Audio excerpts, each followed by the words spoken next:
বিসমিল্লাহির রহমানির রহিম। আসসালামু আলাইকুম ওয়া রাহমাতুল্লাহ। ঈদের শুভেচ্ছা।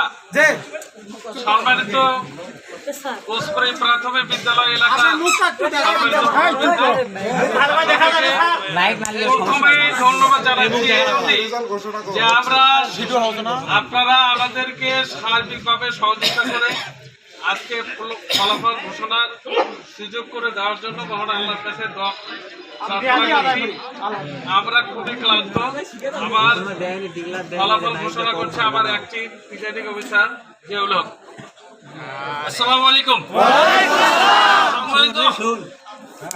ভোটার ভাইরা আপনারা উৎফুল্ল দেখা যাচ্ছে। আমাদের গণপ্রজাতন্ত্রী বাংলাদেশ সরকারের পক্ষ থেকে ত্রয়োদশ নির্বাচনের ফলাফল ঘোষণার দায়িত্ব আমার শ্রদ্ধাভাজন প্রিজাইডিং স্যার আমাকে দিয়েছে।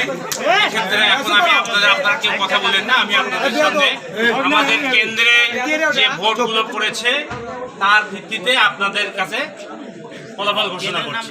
আমাদের এখানে টোটাল ভোটার সংখ্যা ছিল হচ্ছে ৩,৪৫১ জন। তার মধ্যে আমরা এখানে ভোট কাস্ট করেছি মোট হচ্ছে ২৬২৫টি। তার মধ্য থেকে আমাদের এখনকার প্রার্থী ভিত্তিক আপনাদের কাছে আমি কে কত ভোট পেলে এটা ঘোষণা করছি। কাজী মোহাম্মদ মশিউর রহমান লাঙ্গল প্রতীক নিয়ে তিনি ভোট পেয়েছেন ৯টি।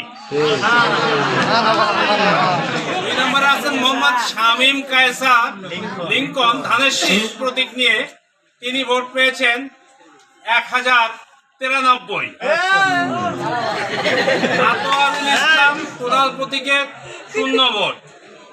আব্দুর রৌফ বাকন মোটরসাইকেলে ৮ ভোট। মোহাম্মদ ডক্টর আব্দুর রহিম সরকার দাঁড়িপাল্লা প্রতীক নিয়ে ভোট পেয়েছেন ১৪০৮।